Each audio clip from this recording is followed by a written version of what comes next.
Ruth, nós vamos fazer aqui então uma breve conversa sobre a sua arte, né? O que você trouxe, a sua expressão artística.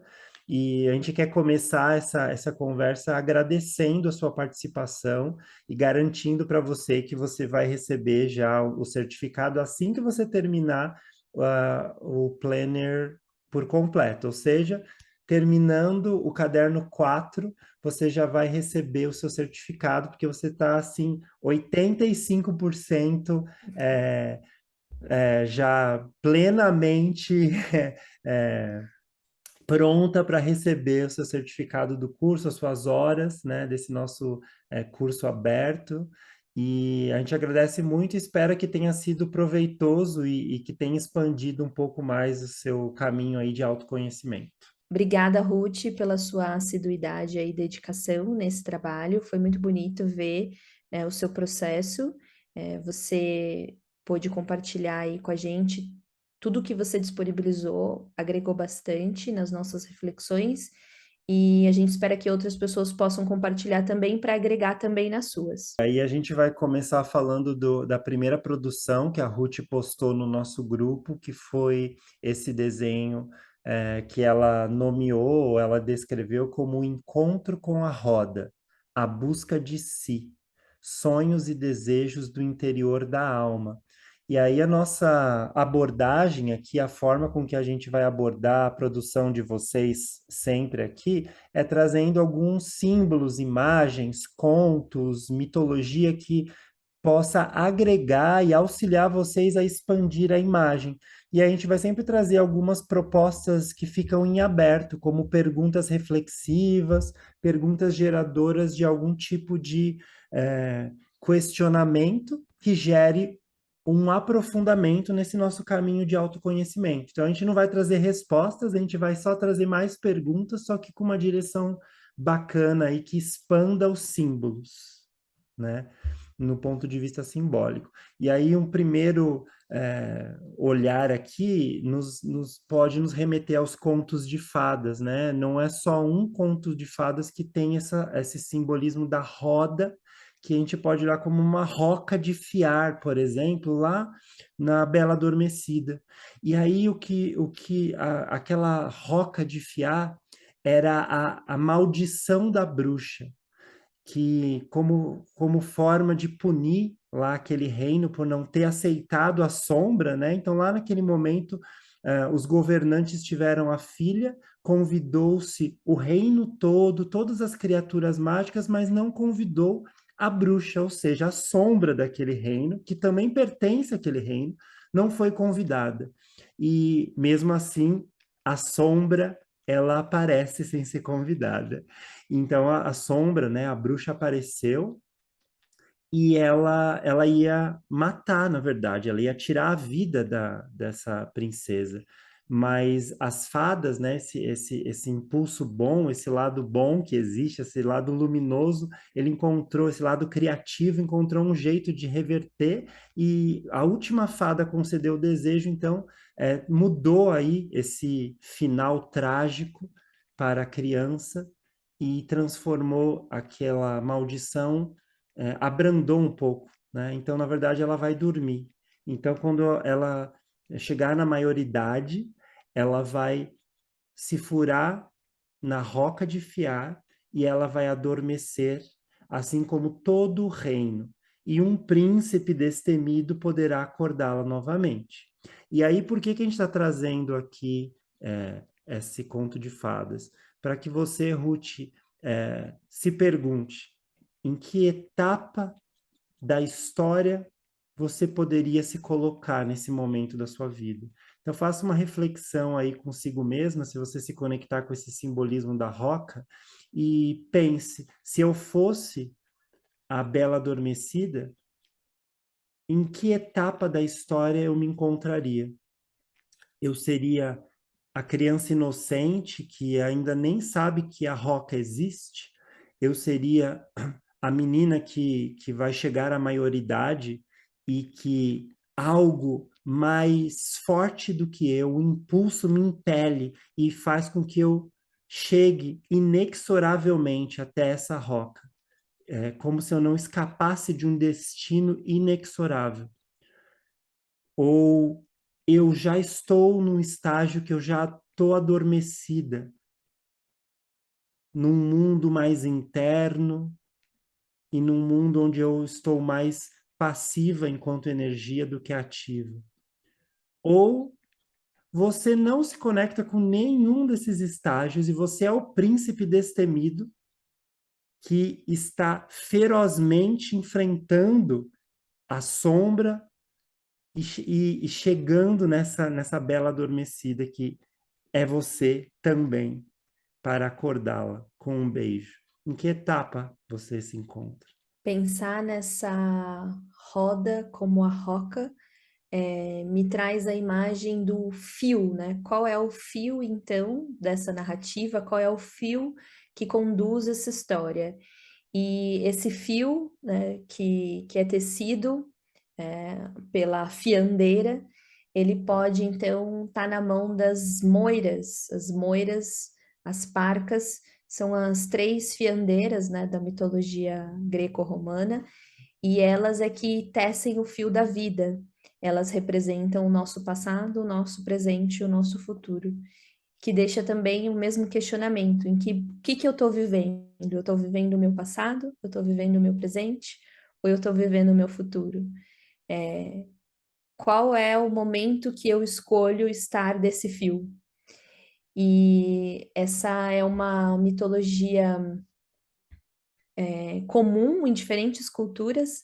A mitologia nórdica também tem essas três fiandeiras, elas chamam Nornas, e elas são sempre representadas também por essa imagem feminina, como o Faruk trouxe do conto da Bela Adormecida aqui, né? Essa imagem de qual etapa que eu tô, eu sou a ingênua, a inocente, ali ainda olhando para esse lugar do que não veio, né? Com essa inspiração do que tem a vir.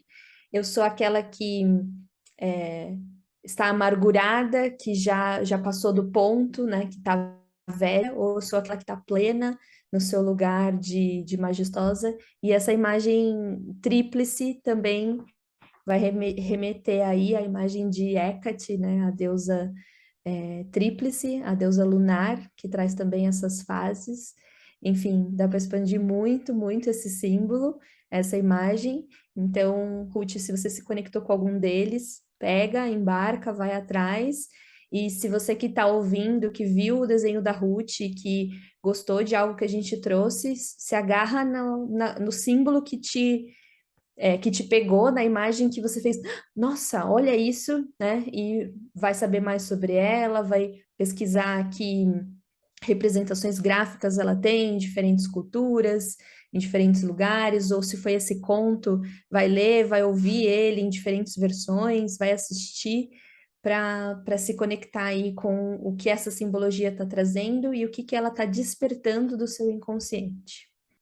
Bom, Ruth, a gente viu aqui também que quando você fez a escrita criativa, você trouxe para gente a imagem de alguns desenhos, alguns cartoons famosos, e você trouxe, então, personagens com diferentes características que a gente pode olhar, a gente pode expandir o que esses personagens estão trazendo com essas características estereotipadas tão forte como os rabinos. Então, a gente tem ali o Papaléguas como esse personagem que foge, que corre o tempo todo, que vai para esse extremo, né, de não enfrentar, de fugir. A gente tem a personagem da Caverna do Dragão, que se esconde, né, através dessa ferramenta de poder que ela tem, a capa de invisibilidade. Então, ela seria um outro rabino, num outro extremo. O personagem mago da Caverna do Dragão, que tira soluções mágicas, né, da sua cartola e traz aí o riso, essa coisa do rir mesmo quando estou muito nervoso. Então, esse lugar que também seria um extremo, como um rabino que não lida bem com a situação, mas tem a imagem desse leão que nós ficamos até nos perguntando quem era esse personagem leão no Caverna do Dragão, ou se esse leão é um outro personagem de um outro lugar. Nós lembramos do Aslan, do Nárnia, que age com otimismo e a liderança necessária no momento. Ele, então, é aquele quarto rabino que consegue, com ponderação, trazer o equilíbrio para essa relação, né, para essa conversa que está acontecendo entre todos esses personagens. Então, se você tiver que se conectar com algum, no momento que você tiver mais indo para o lado da Sheila, ou mais indo para o lado do Presto, ou mais indo para o lado aí do Papaléguas ou da hiena do Lip Hard, para você então se conectar mais com esse leão, conectar mais com esse quarto rabino e ir para esse polo mais de equilíbrio que representa então esse saber lidar, né, com leveza com a situação. E para terminar, Ruth, nós vamos comentar aqui brevemente. Eu trouxe um conto iorubá que me lembrou aqui essa sua expressão artística dessa árvore que se curva, né? E a copa encosta no solo e a gente consegue ver essas raízes fortes e grandes, aparentemente fixadas na terra, mas ao mesmo tempo parecendo expostas, não sei se saindo da terra também. E nesse conto, brevemente falando, você pesquisa e procura essa contação desse conto, a leitura dele vai ser mais interessante que a minha explanação aqui, mas nesse conto é o conto do baobá, então essa árvore gigantesca que guarda água dentro dela. É uma árvore africana muito simbólica lá, e nesse conto, o baobá foi a primeira árvore criada, ela foi a primeira de todas, né? O criador colocou lá o baobá perto de um riacho e ele conseguia se olhar, e aí o criador foi fazendo as demais árvores. E o baobá ficava se perguntando por que que ele era tão diferente das outras, por que que ele não era tão alto e magro, ou por que ele não era tão frondoso, ou por que que ele não tinha tantas folhas, se comparando às demais árvores. E o criador sempre falava, ué, porque você é o baobá, né? E ele não se dava por satisfeito. Depois ele foi vendo os outros animais sendo criados e perguntando por que que eu não ando solto por aí saltitando? E ele nunca estava satisfeito com, com ele mesmo, né? Ele não conseguia se satisfazer com quem ele era. E aí o criador ficou assim irado, cansou do baobá, e falou assim: "Bom, baobá, eu vou mudar a sua perspectiva, eu vou mudar a sua linha de visão." Pegou o baobá, virou ele de cabeça para baixo e falou assim: a partir de agora você vai ficar de cabeça para baixo para você ver o mundo de outra forma, porque a forma com que você está vendo não está te satisfazendo, e eu também não vou conseguir te satisfazer. Você é o baobá, você foi criado dessa forma. É, e não adianta você se comparar com todo o resto, pois você vai continuar sendo quem você é. E aí o Baobá começou a ver o mundo desse jeito, de cabeça para baixo, e viu que existia beleza nele também. E até hoje, quando a gente olha para essa árvore frondosa, a gente olha aqui para a copa dela e fala: olha, parecem raízes, parece até que ela está de cabeça para baixo mesmo. E aí a pergunta que fica para você, de repente, se fazer, se você se conectar com esse conto e com esse simbolismo, será que essa árvore aí que você desenhou, será que ela está querendo ficar de cabeça para baixo e olhar o mundo por uma perspectiva diferente? Ou será que ela está soltando as raízes e querendo ser algo que ela não é, que ela nunca foi, que ela poderia ser? Qual é a perspectiva aí dessa árvore? Ou será que ela está sendo forçada? Ela foi forçada pelo vento, pelos furacões a se curvar? Até que ponto ela vai aguentar? Será que essas raízes não vão ser arrancadas do chão? Então, olhe para esse desenho e se pergunte em que lugar desse simbolismo você se encontra? E, só para fechar, vou trazer mais um aqui. Para mim, essa coisinha vermelha no bracinho ali da árvore de ponta cabeça me remete a um espelho, como se ela olhasse para o espelho. Então, eu faço todas essas perguntas que o Faruk fez, não pensando no mundo, mas pensando em si mesma, né? Espelho, espelho meu, né? Existe alguém mais bonita que eu? Existe alguém mais espiritualizada do que eu? Existe alguém mais inteligente do que eu? Quem sou eu, espelho, né? Acho que a pergunta final, quando eu olho então para todos esses questionamentos que eu posso fazer sobre mim comparando ao outro, no fim o que importa sou eu, né? Quem sou eu, espelho, olhando para mim, né?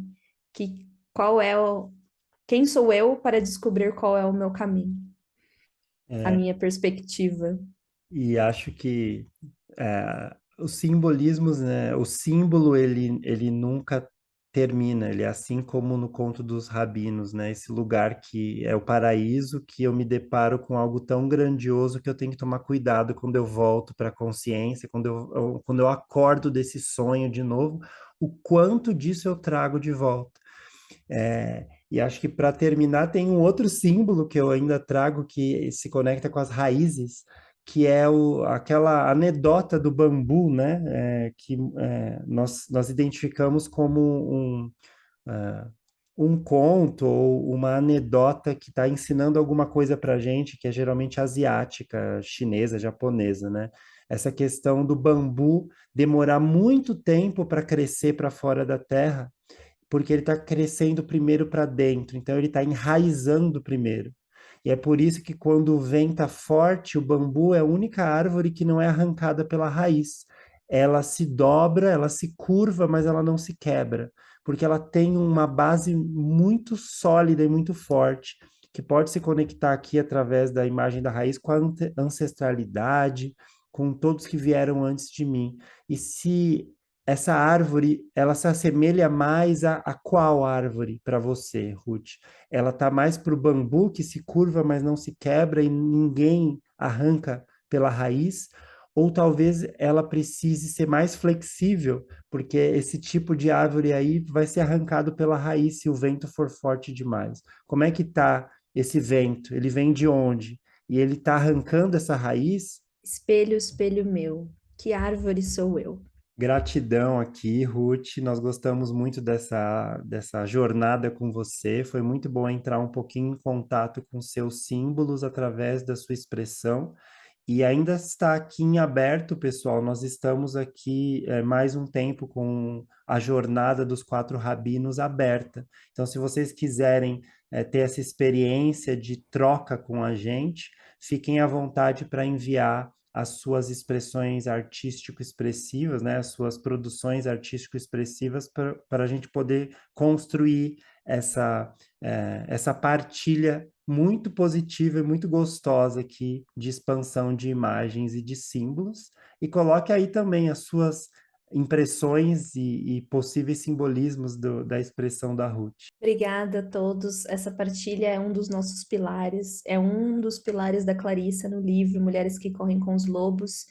E ela é muito rica quando mais pessoas participam. Então, façam suas expressões, como o Faruk colocou, e comentem também as dos demais. Isso faz toda a diferença. Vai fazer diferença para você mesmo e vai fazer diferença para quem ouve. Um beijo.